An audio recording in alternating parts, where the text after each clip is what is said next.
பாஜகவுல பஞ்சாயத்து, காங்கிரஸ்ல கலக்கம். என்னதான் பிரச்சனை?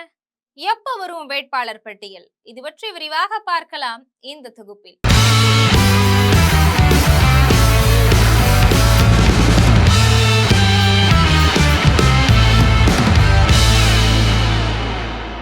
2026 சட்டமன்ற தேர்தல் களம் பரபரப்பாகி வரக்கூடிய நிலையில வேட்புமனு தாக்கல் வருகின்ற 6ஆம் தேதியோட நிறைவடையுது. ஆனா 2 நாட்கள் மட்டும்தான் வேட்புமனுவை தாக்கல் செய்ய முடியும். இந்த நிலையில அதிமுக திமுக கிட்ட சண்டை போட்டு தொகுதிகளை வாங்கின பாஜகவும் காங்கிரசும் இன்னமும் வேட்பாளர் பட்டியலை வெளியிடல. மற்ற கட்சிகள் தேர்தல் பிரச்சாரத்தையே தொடங்கிடுச்சு. இந்த நிலையில இந்த 2 கட்சிகள்ல என்னதான் பிரச்சனை அப்படிங்கிற கேள்வி எழுந்திருக்கு. 17வது சட்டசபை தேர்தலை எதிர்கொள்ள தமிழகம் தயாராயிட்டு வருது. பலத்த எதிர்பார்ப்புகளுக்கு இடையில ஏப்ரல் 23ஆம் தேதி தேர்தல் நடக்கும் அப்படின்னு தேர்தல் ஆணையம் அறிவிச்சுச்சு. வேட்புமனு தாக்கல் தொடங்கிட்ட நிலையில 6ஆம் தேதியோட நிறைவடையுது.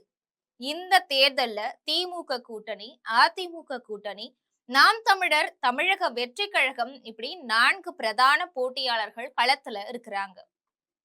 இது மட்டுமில்லாம ராமதாஸ் சசிகலா கூட்டணி, டாக்டர் கிருஷ்ணசாமி தமிழக வாழ்வுரிமை கட்சி கூட்டணி அப்படின்னு தனித்து களமிறங்கக்கூடிய அணிகளும் இருக்கு. இதனால முன்ன எப்போதுமே இல்லாத அளவுக்கு போட்டி கடுமையா இருக்கும் அப்படின்னு எதிர்பார்க்கப்படுது. திமுக கூட்டணியை பொறுத்த வரைக்கும் காங்கிரஸ், விடுதலை சிறுத்தைகள், மதிமுக உள்ளிட்ட 20க்கும் மேற்பட்ட கட்சிகள் இருக்கு. அந்த கூட்டணியில 13 கட்சிகளும் சில அமைப்புகளும் தேர்தல்ல களமிறங்குறாங்க. எந்த கட்சிக்குமே இல்லாத அளவு காங்கிரஸ் கட்சி திமுக கிட்ட 28 தொகுதிகளை வாங்கி இருக்கு.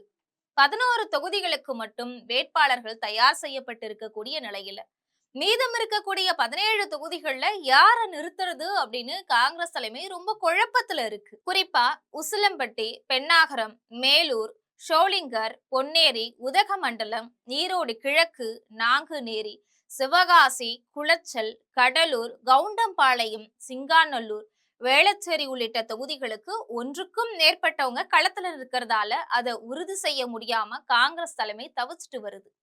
ஏற்கனவே காங்கிரஸ் கமிட்டி சார்பில் இந்த தொகுதிகளுக்கான பட்டியல் தயாரிக்கப்பட்டு அகில இந்திய தலைமைக்கு அனுப்பப்பட்ட நிலையில பட்டியல் பணம் பெற்றுக்கொண்டு தயாரிக்கப்பட்டதா எதிர்கோஷ்டிக்காரங்க புகார் அளிச்சதால அந்த பட்டியல் இறுதி செய்யப்படாம இருக்கு. இதுக்கிடையில மேலும் சில லோக்கல் தலைகள் டெல்லியில முகாமிட்டு தங்களுடைய ஆதரவாளர்களுக்கு சீட்டு தரணும் அப்படின்னு வலியுறுத்திட்டு வராங்க. ஏற்கனவே பணம் வாங்கிட்டு செல்வ பெருந்தகை வேட்பாளர் பட்டியல் தயாரிச்சதா ராகுல் காந்திக்கு புகார் போன நிலையில கடுமையான கோபத்துல அந்த பட்டியலை அவர் நிராகரிச்சிட்டார். இதனாலதான் காங்கிரஸ் கட்சி வேட்பாளர் தேர்வுல மோதல் நீடிக்கிறதா சொல்றாங்க. அதே நேரத்துல எதிர்முகமான பாஜக, அதிமுக கூட்டணியிலும் இதே சிக்கல் தான் இருக்கு. 27 தொகுதிகளை அடம் பிடிச்சு பெற்ற பாஜக அதுல போட்டியிடும் வேட்பாளர்கள் பட்டியலை இன்னமும் வெளியிடல. பாஜக டிக் செஞ்ச தொகுதிகளை அதிமுக ஒதுக்கல. குறிப்பா அண்ணாமலை எதிர்பார்த்த எந்த தொகுதியும் பாஜகவுக்கு தரல. இதனால அண்ணாமலையுடைய ஆதரவாளர்கள் கடுமையான கோபத்துல இருக்கிறாங்க. கோவையில முகாமிட்டு இருந்த அண்ணாமலை சிங்காநல்லூர், சூலூர் உள்ளிட்ட தொகுதிகளில் போட்டியிட ஆர்வம் காட்டி இருந்தார். ஆனா அதிமுக தானே அந்த தொகுதிகளில் போட்டியிடும் அப்படின்னு அறிவிச்சது. இந்த நிலையில கொங்கு மண்டலத்துல இருக்கக்கூடிய ஈரோடு, மொடக்குறிச்சி தொகுதியில அண்ணாமலையை போட்டியிட வைக்க பாஜக தலைமை வலியுறுத்தின நிலையில தேர்தல்ல போட்டி போடவே மாட்டேன் அப்படின்னு அடம் பிடிச்சிட்டு வராரு அண்ணாமலை. இந்த நிலையில அதிமுக கிட்ட பேச்சுவார்த்தை நடத்திட்டு வருது பாஜக.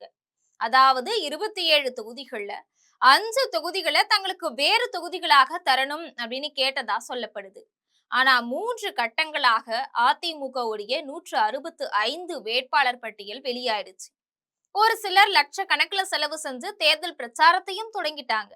இந்த நேரத்துல பாஜக தொகுதிகளை மாற்றி கேட்பதால முடியவே முடியாது அப்படின்னு எடப்பாடி பழனிசாமி திட்டவட்டமா சொல்லி இருக்கிறதா சொல்லப்படுது. இதனால பாஜகவில் இருக்கக்கூடிய அதிருப்தி தலைவர்கள் திமுக தரப்புக்கு தாவக்கூடிய எண்ணத்துல இருக்கிறாங்க.